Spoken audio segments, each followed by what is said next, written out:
39. puntua, mozio arrunt bateratua EAJ-PNV, PSE eta PP talde.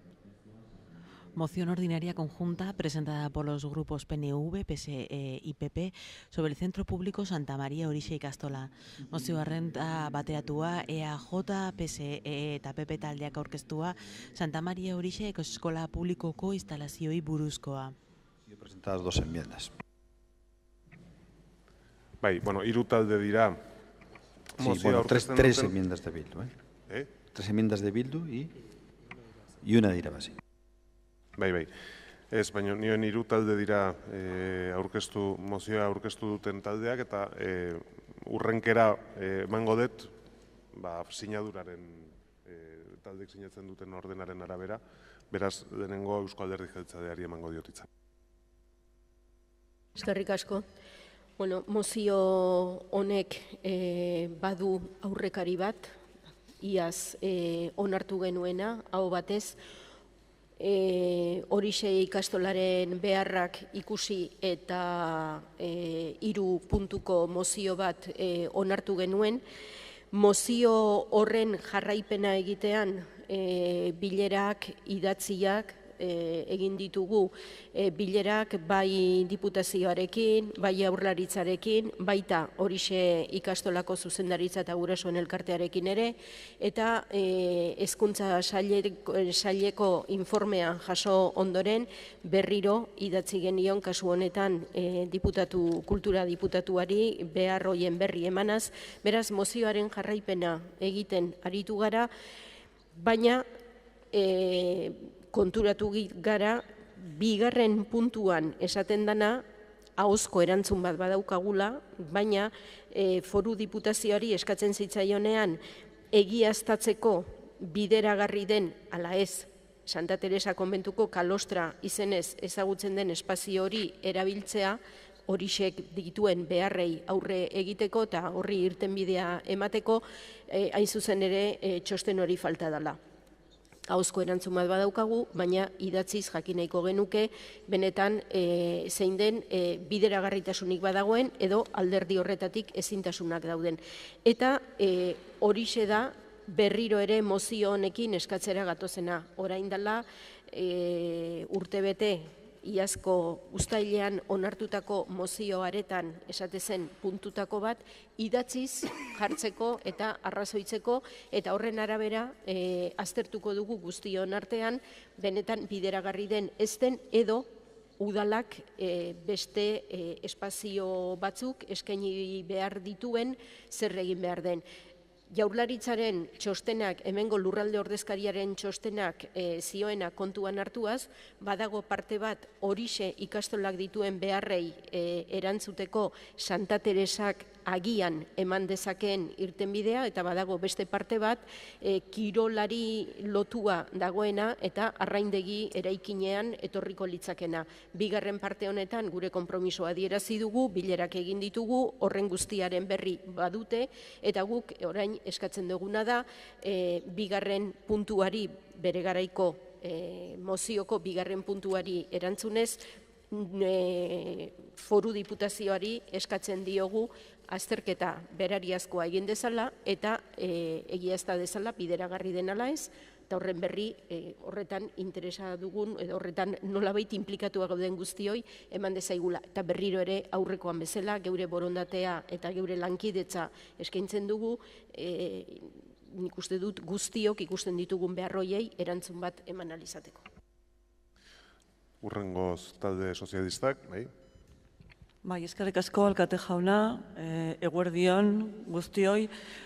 Zeharo bat gatoz Azkarate Andreak esandakoarekin, eta argudio berberak ez ditut erabiliko, aitortuta dago pleno honetan Orixek daukan beharrak, eta denok adostu ginen horren jarraipena egitea, eta zuzenean joango naiz emendakinak komentatzera. Irabazi taldeak egiten duen emendakinari baiezkoa emango diogu, eta batez ere gehitzen diolako plazo bat, epe bat, ikerketa bideragarritasun hori bermatzeko epea, eta epea, bueno, bidezkoa iruditzen zaigu. Lehen bailen, euki beharko genukeela idatziz, foru aldundiaren asmoak, Azkarate Andreak esan duen bezala, beste lekuak, beste irtenbideak arakatzen hasteko.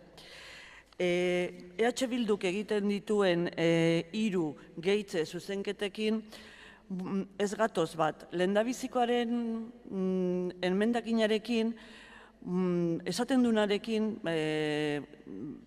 lehendabiziko partearekin bai, hau da, Eusko Jaurlaritzak da azken arduraduna eta honen erantzulea bai, baina datorren ikasturterako ezinezkoa da. Datorren ikasturteko aurrekontuak esaten den bezala estan lanzauz, estan aprobauz. Berez, martxan jartzea zerbait horixera begiratuz datorren ikasturterako ezinezkoa da. Benetan ezinezkoa. Hirugarren eta laugarren puntuari egiten zaizkion zuzenketak, honi buruz bere garaian ere San Pedro Andearekin hitz egin nun luze, eta berarekin ere joan nintzen Zuloaga Haurreskolako egoera eta keskak eta zuzenean entzutera. Bi gai nahasten ari garela hemen, gauza bat da horixe, ikastetxea, klaustro batekin, irakasleri batekin, ikasle batzuekin, eta derrigorrezko etapetan aritzen dana, eta beste gauza bat da Zuloaga Haurreskola, beste titularidade desberdina, patzuergo baten kudeaketa egiten dena, eta biak nahastea, gure ustez ez dio egiten honik horixeri eta ez da Zuloaga Haurreskolari. Berez, aitortzen dugu, bi gaiak landu behar direla, baina ezin direla nahastu. Eta batez ere, kontrol mozio batean beste erakunde batea jun behar duena, eta erakunde horrek, Foru Aldundiak, ez dauka inongo parte hartzerik Zuloaga Haurreskolan, ze ez dago patzuergoan. Orduan da, gaiak nahastea, gure ustez. Eta horrekin, baita ere, eskerrak eman PP taldeari bere babesagatik.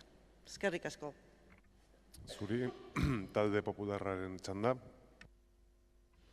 Egunon berriro. Siendo el tercero en una moción conjunta es difícil aportar cosas nuevas. Lo que ha dicho la portavoz del Partido Nacionalista es muy correcto, lo ha explicado muy bien. Esta es una moción que lo que pretende es dar cuerpo a un segundo punto de una moción que en su momento se aprobó por unanimidad. Y yo aquí me quiero detener. Es un poco triste que no hayamos podido conseguir una unanimidad en algo en la que estamos de acuerdo. Yo eso quiero remarcarlo, porque me parece que es en este tercer turno sobre la misma cuestión lo que procede. Creo que todos estamos de acuerdo que atender estas necesidades de enseñanza y educación es fundamental. Se está trabajando en ello. Vamos a apoyar la enmienda de Irabasí. A nuestro grupo nos parece que es un plazo un poco demasiado corto, pero bueno, si ello, y es la valoración que nosotros hemos hecho, hace que Irabasí apoye, pues prácticamente ya estamos diciendo que la totalidad, en este caso, no sabemos al final lo que era Bildu, yo no quiero ser el señor de la bola, que sabe lo que van a hacer, pero me gustaría pensar que ellos también se van a sumar, aunque no salgan adelante sus enmiendas. Y en cuanto a las enmiendas de Bildu, pues nos parece que no son oportunas. O sea, difícilmente vemos que se pueda dar contenido a lo que proponen en el primero de los puntos, que se ejecute lo aprobado en un supuesto que habría que aprobar y que convendría también a votarlo, porque es una cosa, es decir, que pongan, pero yo luego no lo voto. Sería difícil que en el 2018, para el curso 2018-2019, esto estuviera en marcha. Vamos a ser realistas, con los plazos que se manejan en la Administración, licitaciones, etcétera, sería muy difícil. Y luego, las otras dos cuestiones, no voy a decir que no sean relevantes en nombre de mi grupo, son muy relevantes, pero no tocan en este momento. Tocarán hablar en otro punto, pero no en este.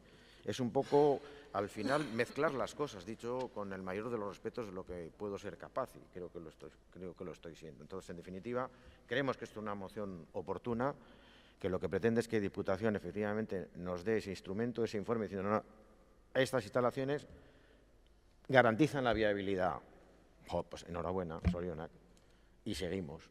Eso es lo que estamos pretendiendo, y a ver si conseguimos que, además de Irabasi, que parece ser que va a ser que sí, pues Bildu, en algo que también ellos defienden, y me consta que están muy preocupados como todos, pues lo apoyan, porque si vamos todos a una, conseguiremos más cosas que si alguno se queda en el camino. Eskerrik asko, Irabazi taldearen txanda orain. Eskerrik asko. Bueno, primero agradecer el apoyo del Gobierno a nuestra enmienda. Decir por nuestra parte que nos sorprendió que se trajera esta moción aquí hoy. Más nos sorprendió que se dedicara el convento de Santa Teresa a necesidades de otras academias, sabiendo que Orixe tenía unas necesidades educativas imperiosas. Votaremos a favor por coherencia con la postura que hemos mantenido hasta ahora. Es que hace un año presentamos prácticamente la misma moción. Votaremos a favor por coherencia, pero es que esta coherencia no la encontramos en el Gobierno municipal. Hace más de un año que este mismo Pleno pidió a la Diputación que el espacio de Santa Teresa se destinara para las necesidades educativas de la Ikastola Orixe, y además esa moción consideraba el convento como lugar idóneo para ello. Hace más de un año que se pidió un estudio, hace más de un año, nosotros ahora le hemos añadido 2 meses, pero es que ha pasado un año. Se pidió un estudio que acreditara la viabilidad de la utilización de ese espacio con ese fin, pero es que resulta que se va a instalar una academia sin un estudio. Y a Orixe se le pide y a la academia no. Bien, ahora un año después, este ayuntamiento, a través de la Sociedad de Fomento, firma un acuerdo con la Diputación Foral y una entidad privada de enseñanza. ¿Qué pasó con ese compromiso? Nosotros preguntamos al ayuntamiento y nos dice que no, los malos son la Diputación Foral, no vengan de nosotros. La Diputación también ha dicho que no, es el ayuntamiento el que nos ha pedido el espacio. Bueno, ¿y qué le decimos a la comunidad educativa de Orixe? En fin, ya digo que se merecería un voto en contra, a pesar de que hemos hecho la enmienda, pero por coherencia votaremos a favor. Eskerrik asko. Eskerrik asko, EH Bildu taldeak orain. Bai, eguerdion guztioi. Egia esan, mozionek ez du aurrekari bakarra. Azken hilabete luzeetan, udaleko batzordeetan, sarritan eztabaidatu dugu Aldezarreko Orixe eskola publikoak dituen gabezien inguruan. Eta ez da lehen aldia, aipatzera gatozen moduan, udalbatza honek Santa Teresa konbentuaren erabilerara, auzoko eskola publikoaren erabileraren aldeko konpromisoa hartu duela. Behin baino gehiagotan, hezkuntza komunitatearen kezka eta eskakizunei erantzuna emango dieten politikak sustatzearen aldeko konpromisoa hartu da. Baina orain arte, azpimarratu beharra dago, borondate politiko eskasa egon dela. Eta arruek pena edo tristura aipatzen zuen. Gu haserrea ere gehitu egin beharra diogu. Izan ere, aipatu dugun bezala, borondate politiko eskasa egon da. Egonezin handia, aurrez hartutako konpromisoak ez direlako aintzat hartu. Eta nei harritzen nau esaten danean, bai, diputazioari idatzi da, gurasoekin bildu da, bueno, diputazioari idatzi, diputazioa bertan dago, 2 minututan Gipuzkoako plazan aurkitzen den Foru Aldundiko eraikinean egon gaitezke, bertako arduradunekin hitz egiten eta akordioetara iristen, baino ez da horrelakorik eman. Azkeneko bilera eskolarekin abuztuan izan zen, zerren arira. Bagian gero, irabazik aurkeztu duen kontrol mozioaren arira sakondu ahal izango dugu, zergatik gaur udal gobernuak aurkezten duen kontrol mozio hau. Hala ere, positiboki baloratzen dugu udal gobernuak honako mozioarekin duen iniziatiba, eta babestuko dugula aurreratzen dugu. Hala ere, aipatu bezala, mozioaren trataera ez dela oso txukuna izan adierazi behar dugu. Ez bakarrik udalbatza osatzen dugun talde politikoei ekarpenak egiteko aukera ez zaigula gaur arte utzi. Izan ere, egun batetik bestera, udal gobernuaren izenean, komunikabideetan proposamenaren berri eman zen. Eta orduan, PP ez zegoen. Udal gobernuaren izenean aurkeztu zuten uztaila bukaeran honako kontrol mozioa. Aukera eman zitzaigun ekarpenak egiteko? Ez, aipatu bai, baina hurrengo egunean ja komunikabideetan zegoen. Eta zintzotasun eskasa diogunean ez da bakarrik, aipatutako alde bakarreko jarrerarengatik. Baizik eta aipatu bezala korrika eta presaka aurkeztu zalako honako mozioa.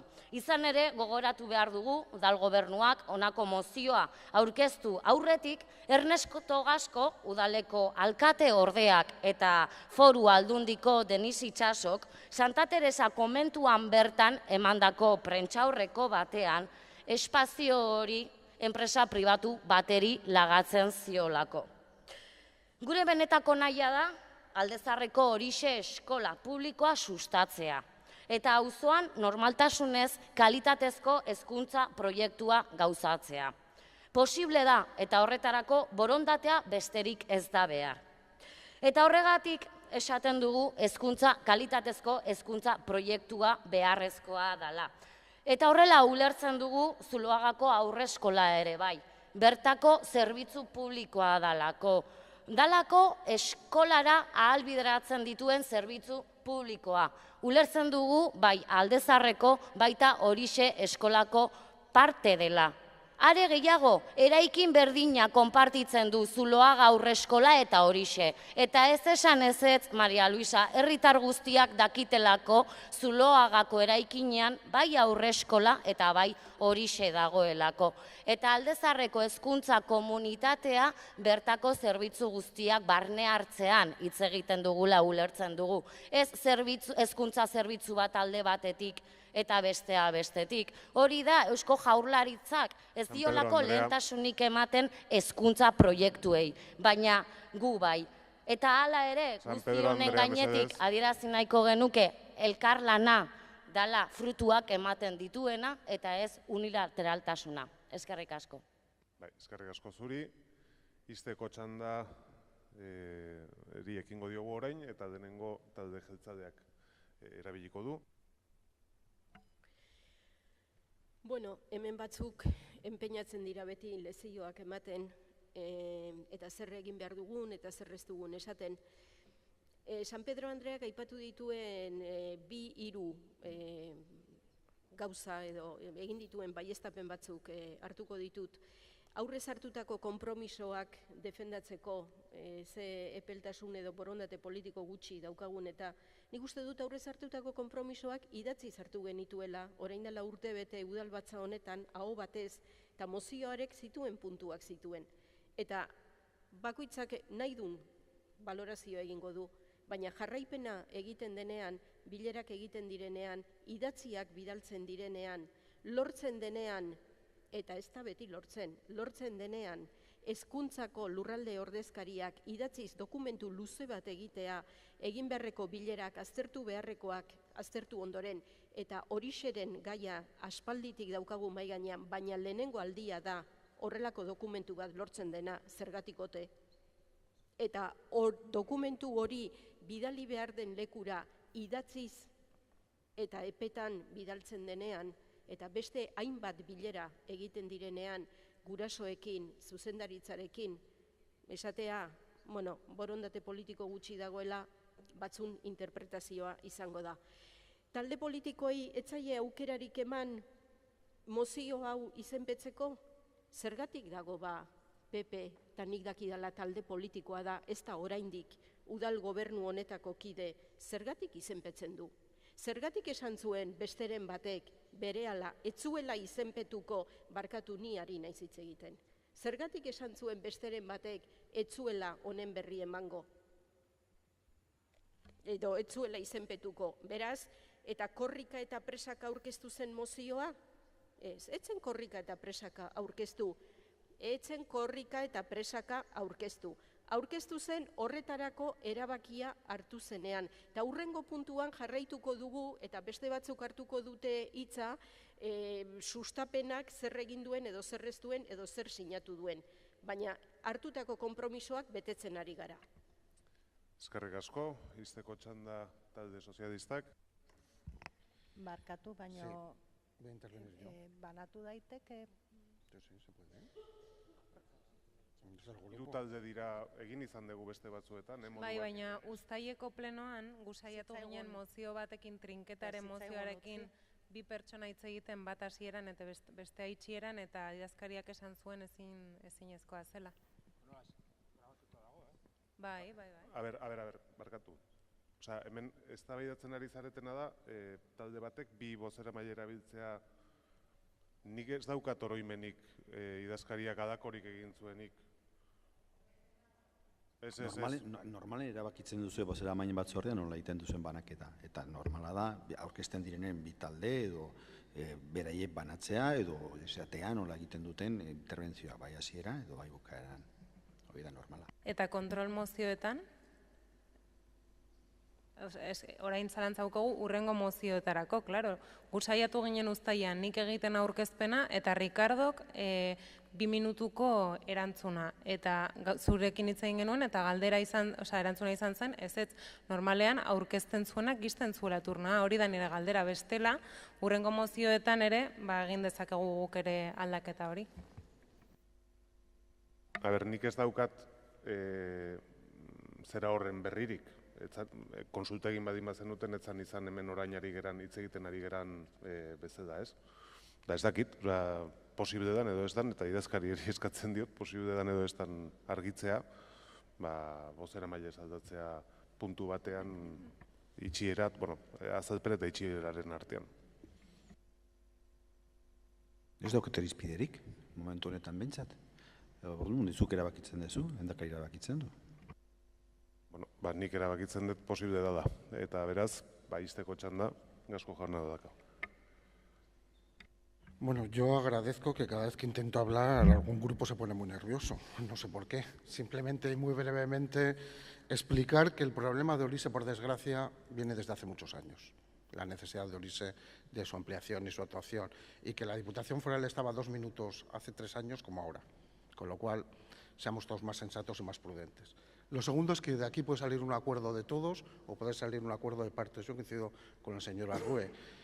Le estamos pidiendo a una institución que es la Diputación Foral, que no es competente en educación, que intente solventar un problema educativo de la escuela pública que tenemos en la ciudad de San Sebastián. Hombre, pues con descalificaciones, con no acuerdos, con divisiones, difícilmente.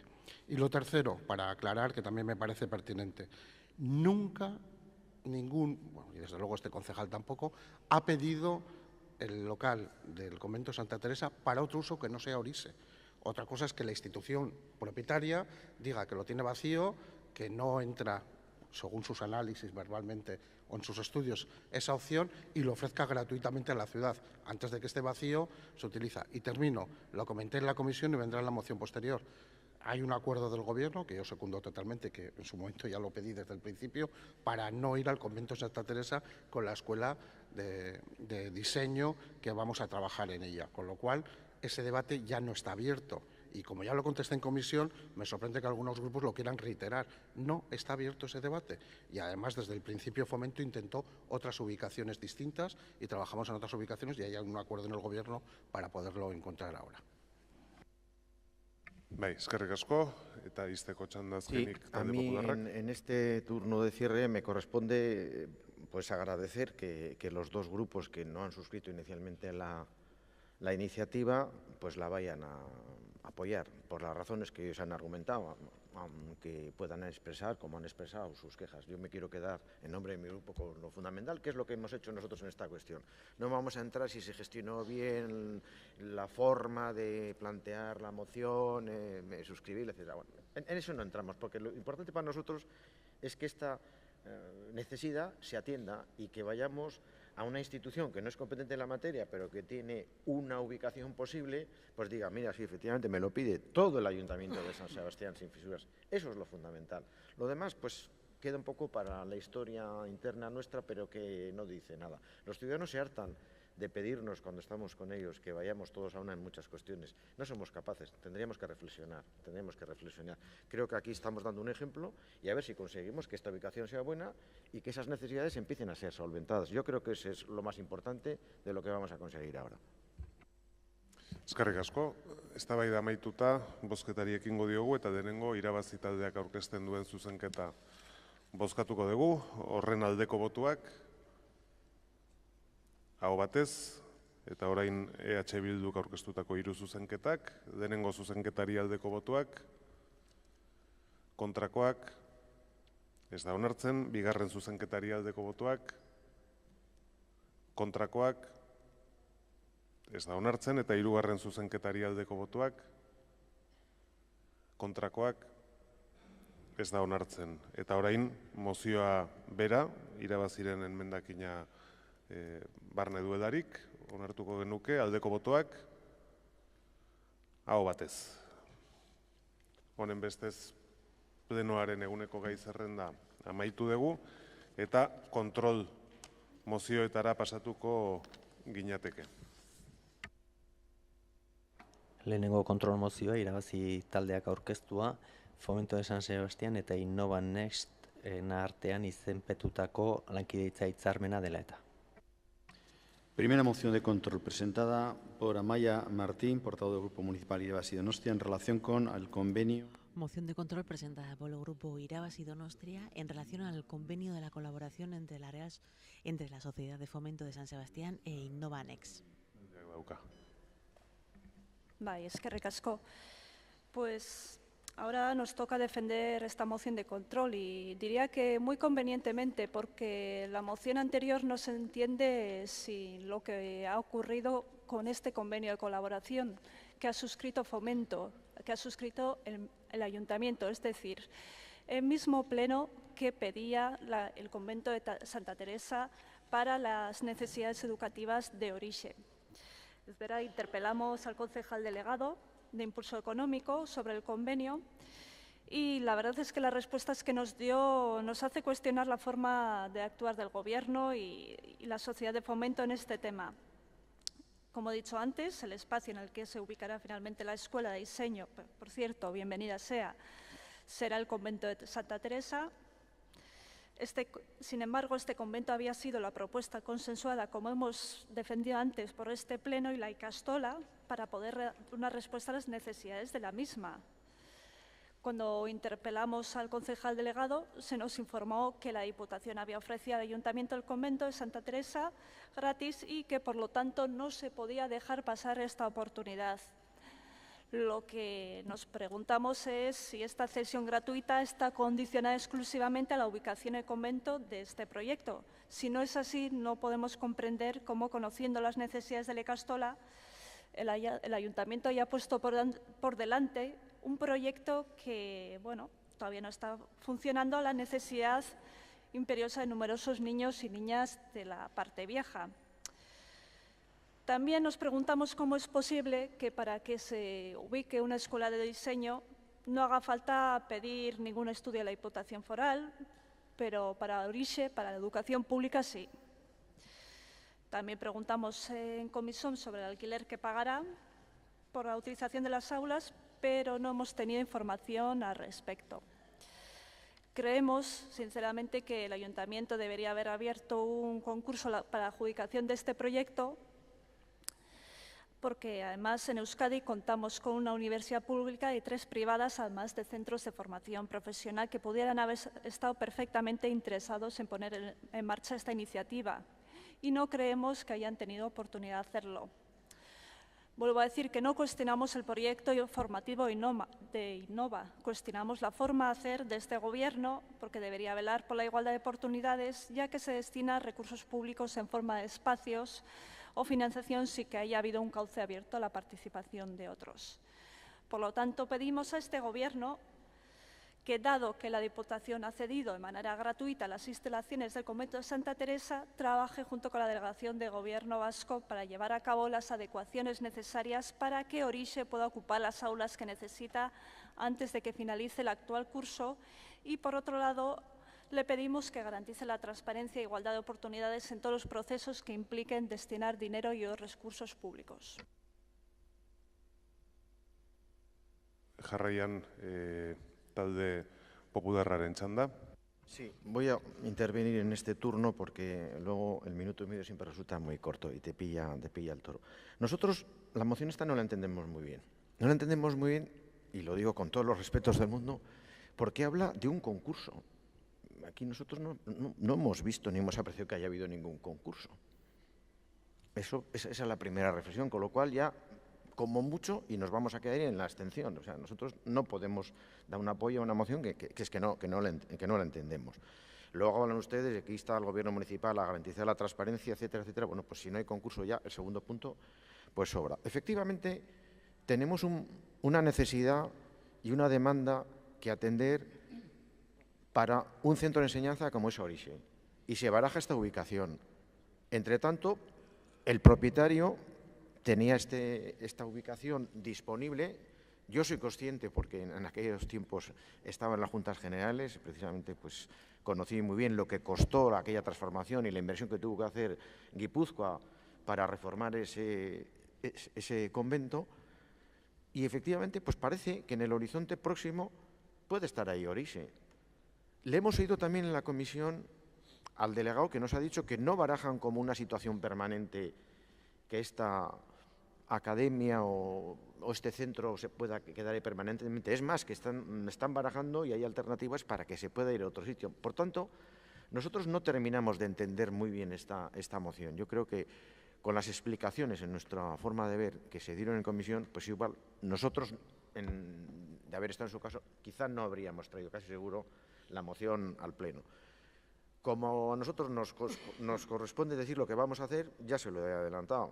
Nosotros nos vamos a quedar en la abstención. Es el equipo de gobierno el que tendrá que valorar si efectivamente esa es pertinente o no y si la quieren respaldar. Nosotros, por las razones que le he dicho, y por eso he estado interviniendo en este punto, porque ya estoy en 2 minutos pasados, no la vemos del todo razonable, pero sobre todo comprensible. Sobre todo comprensible porque ustedes afirman que ha habido algo que no ha habido, con lo cual ya nos quedamos un poco fuera de contexto. Bai, EH Bildu taldearen txanda da orain. Bai, bueno, jarraituko dugu eztabaidarekin. Izan ere, nik uste dut berriro ere kontrol mozio honen aurrean eztabaidatzen aritzea, beste adibide bat besterik ez da udal gobernu honen gardentasun eta zintzotasun falta. Eta nik uste dut hori ezinbestekoa dela. Eta nahiko hitz goxoak erabiltzen ari ditugula uste dugu. Izan ere, nahiko lotsagarria da udalbatza honetan, onartzen denaren gainetik, udal gobernuak sudur puntan jartzen zaiona egitea. Eta bai, horrela izaten ari da. Eta bestela, baten batek pentsatzen badu, betiko bezala edo, gezurretan ari garela, hementxe dago, uztailaren 25ean, Ernesto Gasco eta Denis Itxasoren prentsaurrekoa. Santa Teresa konbentuan. Eta hau herritar guztiak ikusi zuten. Handik 3 egunetara udal gobernuak aurkeztu zuen mozio arrunta. Zertarako? Hau tapatzeko, hau isilarazteko. Izan ere, are gehiago, kontrol mozioa, oraintxe bertan onartu den kontrol mozioa, gurasoek ere komunikabideen partetik jakin zuten. Ezen eukaten izan ez da gertutasuna hezkuntza komunitatearekin. Adierazteko kontrol mozioa saiatuko zinatela talde guztiekin bateratzen. Elkarlana bideratzen. Guztiok lanean aldezarreko hezkuntza proiektuaren alde. Esaten dugu, errespetu falta handia ematen ari dela iruditzen zaigu. Bai, hala da. Eta ez dugu ulertzen udal gobernu honetan nola zinegotziek nahi dutena egiten duten. Ez dugu ulertzen udalbatza honetan ematen diren adostasunak aintzat ez diren hartzen. Ez dugu ulertzen hezkuntza komunitatearekin harremanik ez izatea. Ez dugu ulertzen hezkuntza proiektu publikoak sustatzearen alde agertzen den gobernua auzoko beharrak ukatuz interes pribatuei erantzutea. Ez dugu ulertzen gobernu onaren kodea, gardentasuna, partaidetzaren alde agertzen den gobernua, auzoko beharrak ukatzen dituen. Ez dugu ulertzen aldezarreko bizilagunek bizitzen ari diren egoera zailaren aurrean, udal gobernutik sentsibilizazio ez agertzea. Arazotik urrun mantentzea eta egoera moldatzeko ahaleginik ez egitea.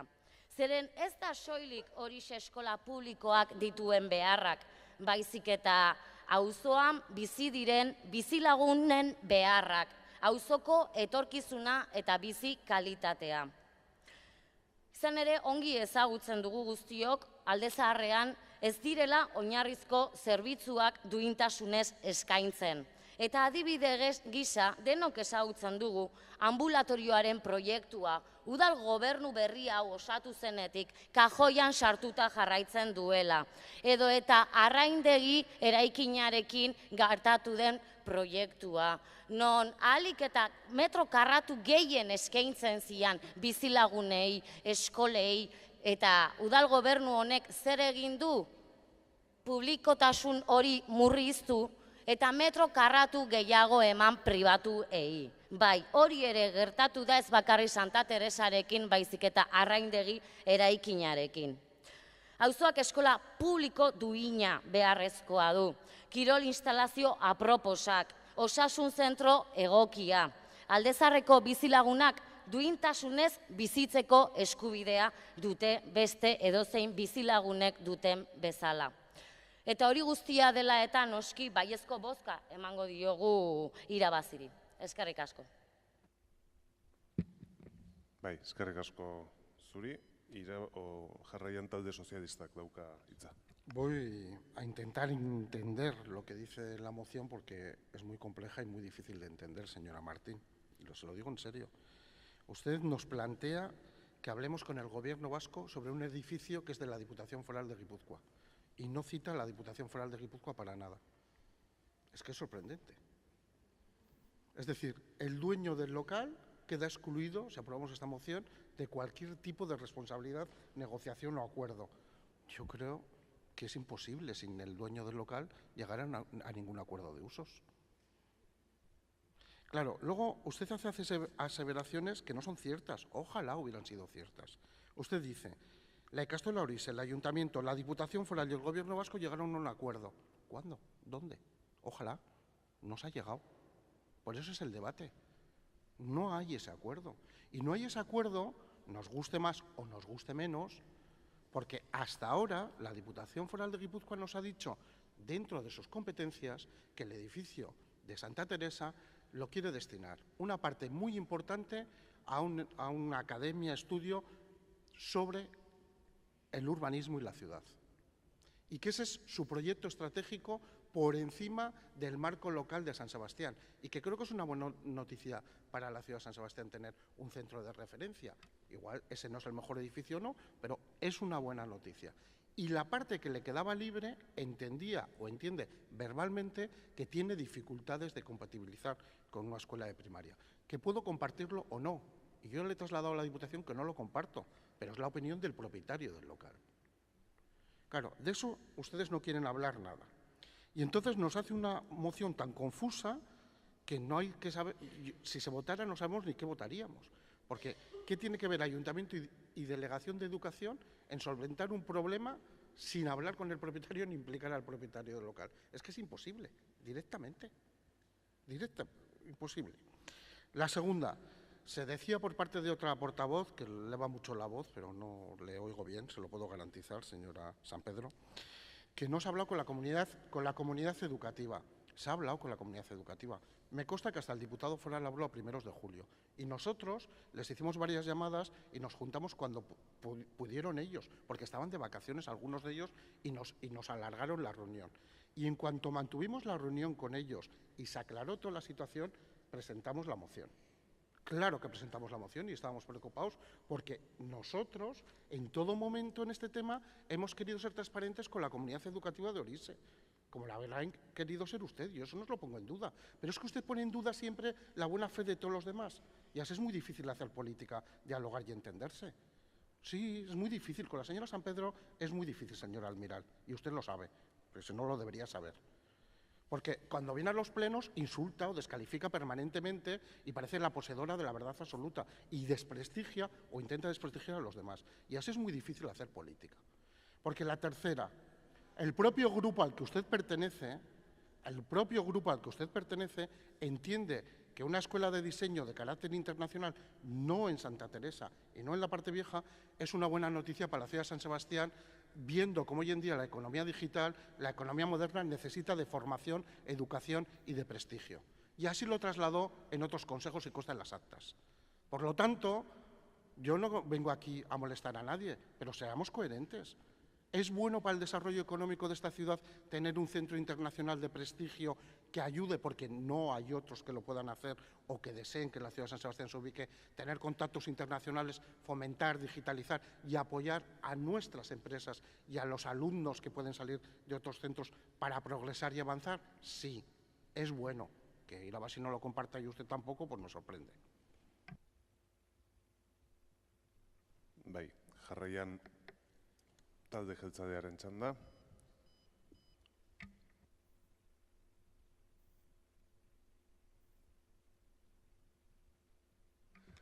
Ez du txandarik erabiliko, eta beraz, ez dakit Irabazi taldeak itxi nahi duen, bai? La verdad es que usted no me defrauda. Sí, no me defrauda. De todas formas, si tenía dudas acerca de nuestra moción, sabe que nuestro despacho está a pocos metros, le acogemos con total amabilidad. Igual hasta le sacamos un café y unas pastitas. O sea, si no entendía la moción, venga a hablar, que para eso estamos en política, ¿no? Por otro lado, se ha dicho algo con lo que yo no estoy de acuerdo. Se ha dicho que la Academia Innova, que esta Academia de Diseño venga a Donosti, no nos parece bien. Nada más lejos de lo contrario. Nos parece estupendo que vengan centros de enseñanza a nuestra ciudad, como no podía ser de otra manera, pero nos parece vergonzoso que teniendo la parte vieja, estas necesidades crónicas, estas necesidades de equipamiento, entre ellas la educación, entre ellas el ambulatorio que necesita un mejor espacio, pues mire, se haya decidido firmar este convenio, y más aún si cabe cuando pensamos, o sea, si será por locales en esta ciudad, teniendo en cuenta que Fomento tiene locales que no consigue alquilar. Por favor, o sea, es que yo no, de verdad, yo cuando oí la noticia no me lo podía creer. Esto ha sido una estacada más, un estacazo más, yo creo que a los habitantes de la parte vieja, y de verdad que no se merecían esto. Y la anterior moción, de verdad que es una moción para tapar la vergüenza que es que una escuela pública no tenga espacio suficiente, y cuando se ha liberado algo, no se pongan los medios para canalizarlo. Eskerrik asko. Bai, eskerrik asko. Eztabaidaren ondoren botatu egingo dugu. Mozioaren aldeko botuak, kontrakoak, abstentzioak, ez da onartzen eta boto azalpen txandan talde jeltzaleak eskatzen dititza. Nosotros hemos votado que no porque, a pesar de que aquí se ha reiterado una y otra vez, no hay ningún convenio firmado y, por tanto, tampoco ha lugar lo que se pide en... Hubo una rueda de prensa, lo que se quiera, no hay convenio firmado y, de hecho, la mejor expresión es la moción que hemos traído hoy aquí y que hemos aprobado por unanimidad. Por tanto, entendíamos que el único voto que correspondía a esta moción de control es no. Eskerrik asko, hurrengo puntura pasatuko gera. Bigarren kontrol mozioa, udal...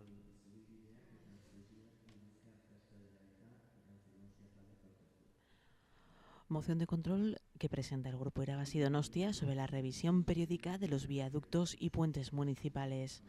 Bigarren kontrol mozio Irabazi Donostia taldeak aurkeztua, udal zubibideak eta zubiak aldizka aztertzea dela eta mozio irakurria izango da. Taldeak irakurriko du. Bai, eskerrik asko.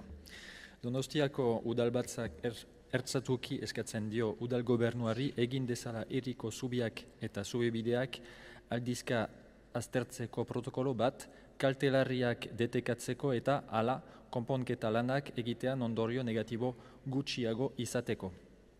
El Ayuntamiento Pleno de Donostia-San Sebastián insta al Gobierno Municipal a que se dote de un protocolo de revisión periódica de los puentes y viaductos en la ciudad, con el fin de detectar posibles deterioros peligrosos y así minimizar las afecciones negativas de sus arreglos. Aldeko botuak, hau batez onartzen da, eta ordubiak 5 gutxi dian honetan moztu egingo dugu plenoa, arratsaldeko 3 arte.